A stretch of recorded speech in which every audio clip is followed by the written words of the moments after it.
Today in our hot seat, we've got Spence Green, who is the CEO at Lilt. Hi, thanks for having me. It's a pleasure. So, Spence, are you ready? Shall we do this? Let's do it. Welcome to C-Suite Hot Seat, the show where we put C-level executives from language service providers of all sizes in the hot seat. We will ask tough questions and get inspired answers. Our hosts today are Inga Boonen, VP of Consulting, and Gabriel Karandashowski, Chief Operating Officer at Nimdzi Insights. Spence, in one sentence, tell us, what is it actually that Lilt does? Lilt helps businesses implement a great and consistent global experience, by which we mean anyone can engage products and services in the language of their choice. What's the first career that you dreamed of having when you were a kid? I wanted to be a Major League Baseball player. Oh, are you still good at that? No, I think I had to leave that behind. Yeah, sort of got to the limit of my talent, I think. Okay, and so when you're not working, that's not necessarily how you spend your time, is it? Not playing baseball. No. So how do you spend your time when you're not working? I like to run and I like to scuba dive. And if you were given a chance to go and visit 3 different countries, which ones would you choose and why? Is that places where you can go and scuba dive, or are you going to choose other types of countries? I guess I would say Yemen, Oman, and Saudi Arabia. Oman's my favorite country, and Yemen and Saudi Arabia I've never been able to go to. I speak Arabic. I lived in the Middle East for a while, and so those are the places that I've always wanted to go. What's the best piece of advice that you've ever been given? It's not an easy one. My advisor in grad school said to play to your strengths, meaning if you can't be first or second best at something, go find something that you can be first or second best at. Love that. Nice, very nice. That's why you don't play baseball anymore. That's right. I couldn't make it to the major league, so I had to go look for something else. That's correct. Nice. All right, Spence, thank you for sharing. I feel like we know you a little bit better. Thanks again. But these weren't really the tough questions we have for you, right, Inga? No, I wouldn't say so. These weren't tough enough. So Gabriel, take it away. Yeah, let's jump straight into it. So the very first question for you, Spence, what was your first breakthrough, the moment that you realized that you had to do things differently in order to advance? The technology behind Lilt we got working in 2014 in a series of papers that we wrote. And this approach to translation people have been working on since the late 60s. So I would say that is what, led to us being able to, sort of start the company and have impact on the unit economics of translation, which is what we're trying to do. When was the moment that you realized that you can make some good money out of this? I'm not sure that moment has arrived yet. The challenge is nobody's built the category defining company in this industry. And like I said, unless you can be first or second best, then what are you doing? So until we get to that point, I'm not sure I have an answer to that question. Fair enough. Okay. So maybe taking a look at the highlights and lowlights so far, what was your biggest failure and what you have learned from it, if you're able to share? Oh, there's so many of them every week. I think I probably have a pretty strong recency bias.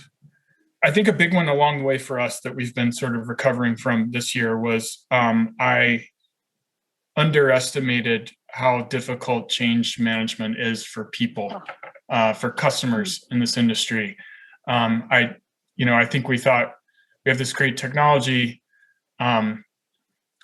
Software is having enormous impact in lots of different areas of the economy. People will want to adapt this approach, and we underestimated the human impact of change on people. And so we've reoriented our whole business in the past 6 to 8 months to be a lot more focused on being a partner through change. And it took way too long to figure that out.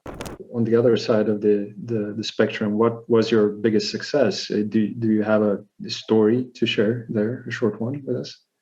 Well, for our team, I think we're sort of have made it out of the early stage when you don't have many customers and you can't really get the sale working. And so I don't know, it feels like the last 6 months where our company's really started to grow and the team has figured out how to affect change and serve customers is, I don't know, just watching that happen has been enormously gratifying for me personally to see a team of people succeed. What was the most innovative thing you've ever done? So we build this machine translation system that has two unique characteristics. The first is that it's adaptive, so it learns as it's used. And two, it supports user interaction. So it looks like kind of predictive typing. While you type, it predicts words and phrases while you work. And then there's a set of workflow applications and an API that goes around that. And we build the whole thing ourselves. And then we use that technology in two businesses. The first business is a managed service, which is mostly in the for commercial private sector customers doing localization. And we also use the technology in the public sector where it's used primarily for defense and diplomatic reasons for people who do foreign language work in government. As I mentioned, in 2014, when we sort of got the technology to work, I think that for me personally was important. More recently with our company, like for example, last year we moved all of our translators to hourly pricing, and that's still a big work in progress. So I'm not sure how many companies have done that. How do you motivate your team?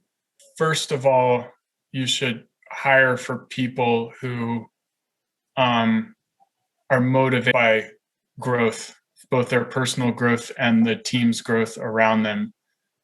If you hire people like that and you give them a mission that everybody believes in and clear objectives for success, then you just let them do what they do, which is achieve.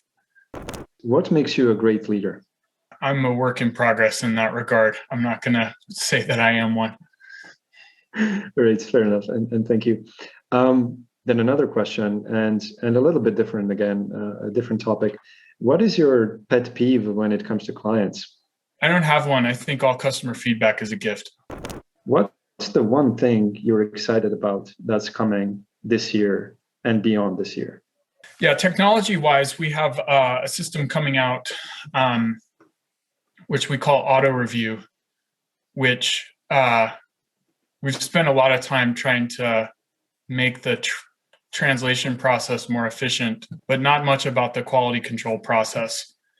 So it turns out you can treat quality control as just another translation step where you have the source text, you have a translation that was generated by someone, and then you're trying to predict what the reviewed translation is. And you can build a system to do that. So we've got a paper in for that. And one of my colleagues just demoed that actually at Loquworld a few weeks ago. And that'll be coming out in the second half of the year. How do you view the workplace of the future? Of course, COVID has forced all of us into this entirely remote working world. And what we're moving towards is a concept where the small team is the basic organizational unit. And at the team level, people make decisions about the where and the when and the why of work. And then it's our job at the larger organization level to ensure the coordination of the different teams.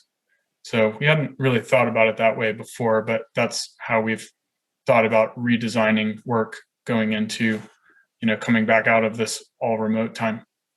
What advice would you give to young entrepreneurs starting their own business in the language industry? I think just generally, like, businesses exist to satisfy a customer need, and you've got to be really focused on customers before anything else. And I think that's especially important in language, which is a services business. And so customer service is actually the thing that people index on very strongly, more so than, technology or return on investment or any of that stuff. That's great advice, Spence. And yeah, thank you so much for joining us in the hot seat. I hope you didn't sweat too much. If anyone else feels like letting off some steam and you're part of the C-suite at a company in the language services industry, sign up with us if you dare to sit in our hot seat. For the viewers, this was all, folks. Thank you for watching, and look out for our next episode, which will be published as a video on Multilingual TV and as a podcast on the Nimdzi website. Thank you for tuning in.